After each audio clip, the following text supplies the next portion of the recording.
Gareth Hughes.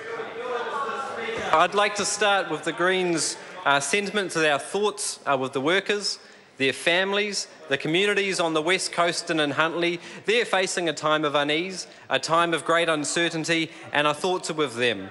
I'd also like to start by acknowledging the local communities, the councils, the mayors, the EPMU, hard-working local MPs like Kevin Haig and Damien O'Connor.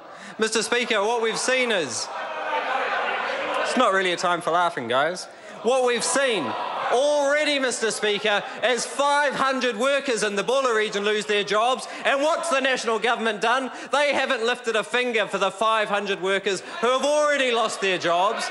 Yet, today, what we see under this decision is a short-term band-aid with no long-term solutions for the region. Mr. Speaker, what the people of the coast, of the Waikato, of all of New Zealand want to see us do is to work together for solutions. They want to know what is the future for those communities post-coal. Mr. Speaker, I remember growing up in Gisborne and seeing the hundreds of men laid off at the freezing works where my father worked. I know a little bit about the pain, the suffering, the uncertainty it brings to small provincial communities, Mr. Speaker, and this is what the coast is going through today. Obviously, the problem is the price of coal.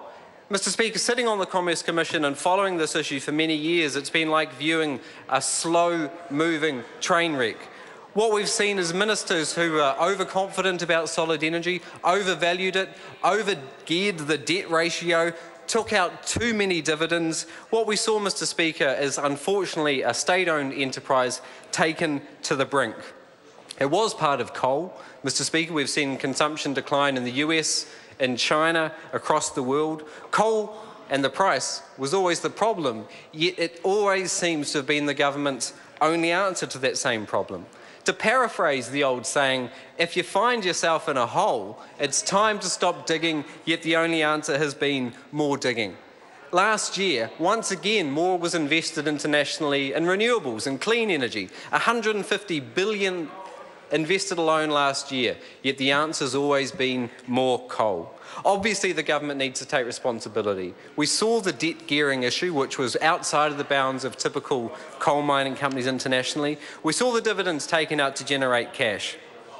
We still never got an answer why the ministers didn't require a halt to the culture of excess at Solid Energy. We saw a palace. We saw a headquarters, known as the Palace. We saw $23 million in bonuses paid out while the company was going belly up. We saw this company spend $64 million on a coal mine, which they closed only a month after they purchased it. The government waited until the absolute last moment to lay off and replace the board of directors. And then we saw the grandiose House of Sand plans of the former Dr. Don Alder.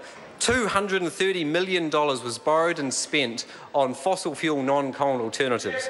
We saw the lignite mining, which we saw the finance minister turn the first sod, which the prime minister supported in this house. This government is complicit with the absolute waste of taxpayers' money with some of the most polluting fossil fuel types of coal and the support for lignite, for underground coal gasification. After all of this, the government still refused an independent inquiry. So today we see the deal, which hopefully will act as a short-term reprieve. I understand that redundancies have been guaranteed for at least 5 weeks for those 540 staff and 200 contractors. It's good to hear that those workers are protected and provides some certainty. It's a short-term solution, though, with no long-term certainties. This is where the government needs to look. We've invited and reached out to the government to work together. Together we can develop solutions for the West Coast economy, greater job security for the locals. It starts with making sure there's a proper economic development agency on the coast. The government can speed up the rollout of ultra-fast broadband on the coast. We can be investing more in skills and trades training on the coast and in Huntly. The government can look to the future and what the economic trends are. It's areas like clean energy. It's areas like home insulation. It's areas like greater science, innovation, research and development spending. We want to see people and work on the coast. And today, even though the government hasn't taken the opportunity of all the financial mess we've seen in that SOE over the preceding years to start a just transition, to prepare those communities for the future jobs in the modern economy, now is the time we can start. Let's work together and support the coast.